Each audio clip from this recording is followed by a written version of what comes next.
The Making of a Nation, a program in special English by the Voice of America.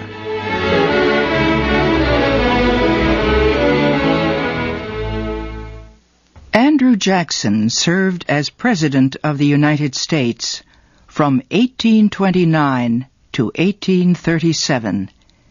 His first term seemed to be mostly a political battle with Vice President John C. Calhoun. Calhoun wanted to be the next president.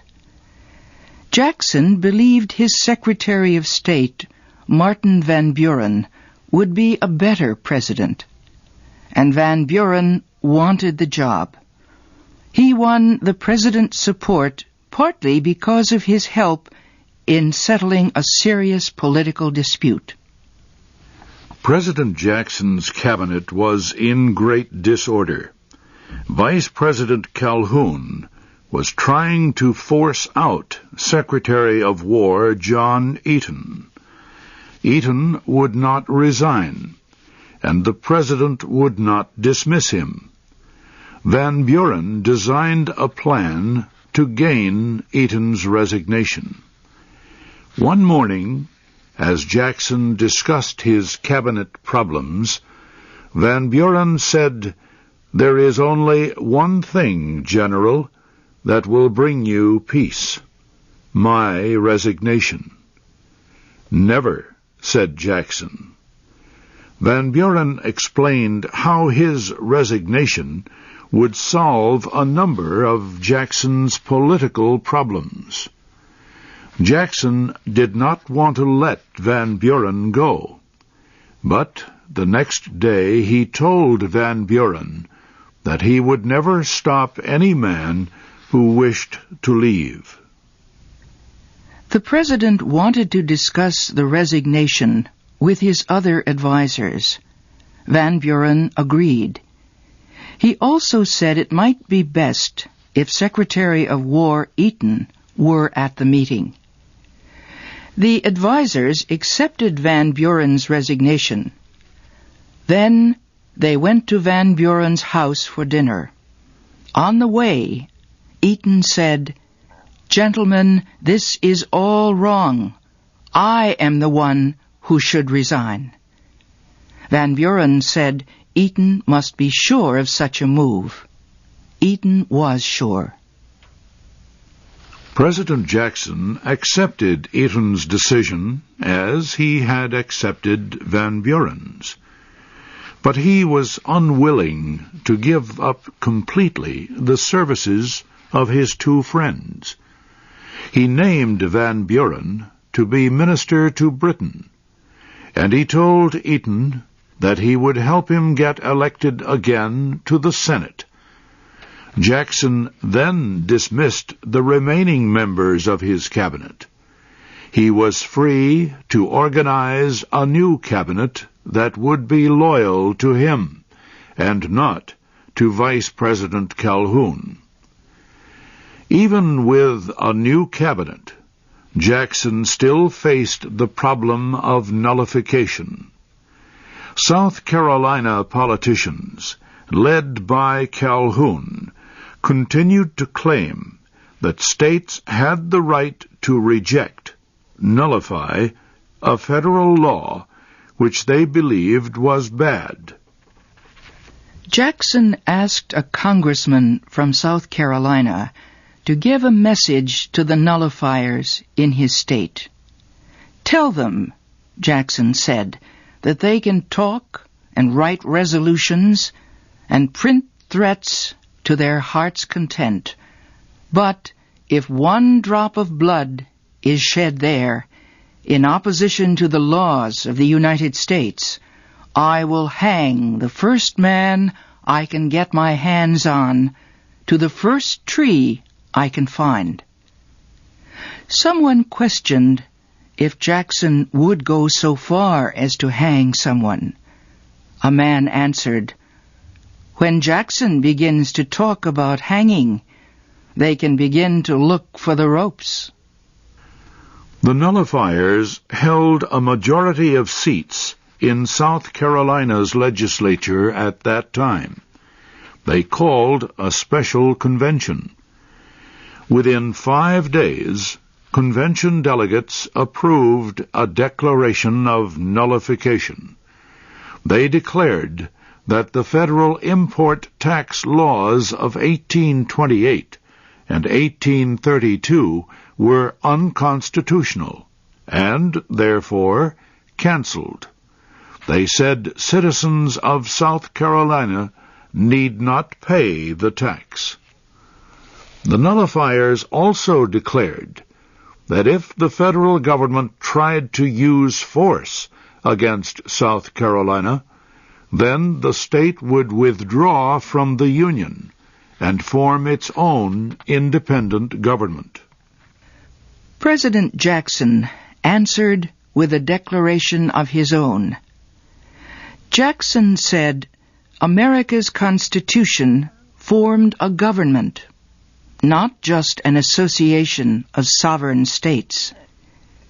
South Carolina had no right to cancel a federal law or to withdraw from the Union. Disunion by force was treason. Jackson said the laws of the United States must be enforced. This is my duty under the Constitution. I have no other choice. Jackson did more. He asked Congress to give him the power to use the Army and Navy to enforce the laws of the land. Congress did so. Jackson sent 8 warships to the port of Charleston, South Carolina, and soldiers to federal military bases in the state. While preparing to use force, Jackson offered hope for a peaceful settlement. In his yearly message to Congress, he spoke of reducing the federal import tax, which hurt the sale of Southern cotton overseas. He said the import tax could be reduced because the national debt would soon be paid. Congress passed a compromise bill to end the import tax by 1842. South Carolina's congressmen accepted the compromise, and the state's legislature called another convention. This time, the delegates voted to end the Nullification Act they had approved earlier. They did not, however, give up their belief in the idea of nullification. The idea continued to be a threat to the American Union until the issue was settled in the Civil War, which began in 1861. While President Jackson battled the nullifiers, another struggle began. This time, it was Jackson against the Bank of the United States. Congress provided money to establish the Bank of the United States in 1816. It gave the bank a charter to do business for 20 years. The bank was permitted to use the government's money to make loans. For this, the bank paid the government $1.5 million a year. The bank was run by private citizens.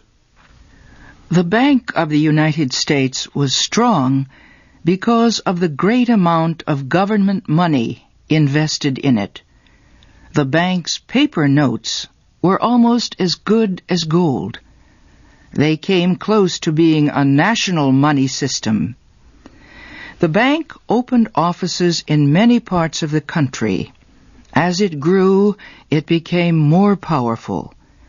By making it easy or difficult for businesses to borrow money, the bank could control the economy of almost any part of the United States. During Jackson's presidency, the Bank of the United States was headed by Nicholas Biddle. Biddle was an extremely intelligent man. He had completed studies at the University of Pennsylvania, when he was only 13 years old. When he was 18, he was sent to Paris as secretary to the American minister. Biddle worked on financial details of the purchase of the Louisiana Territory from France. After America's war against Britain in 1812, Biddle helped establish the Bank of the United States. He became its president when he was only 37 years old. Biddle clearly understood his power as President of the Bank of the United States. In his mind, the government had no right to interfere in any way with the bank's business. President Jackson did not agree, nor was he very friendly toward the bank. Not many Westerners were. They did not trust the bank's paper money. They wanted to deal in gold and silver.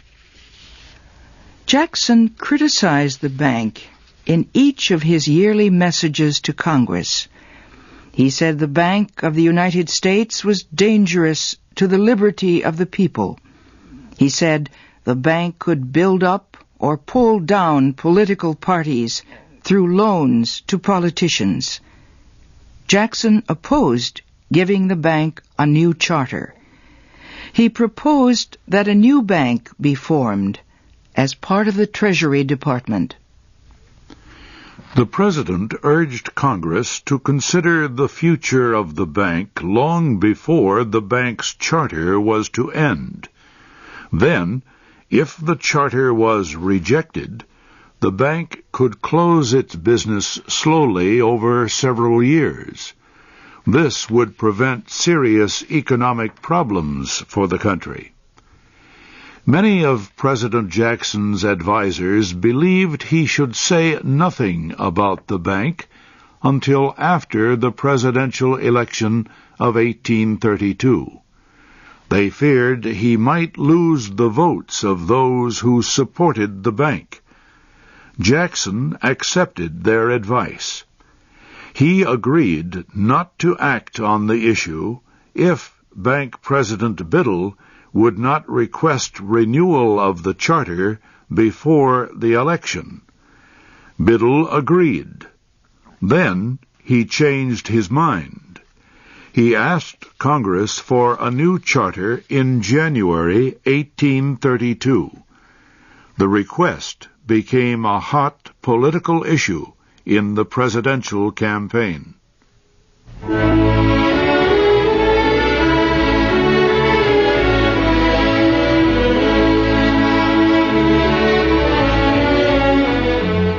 You have been listening to the special English program, The Making of a Nation.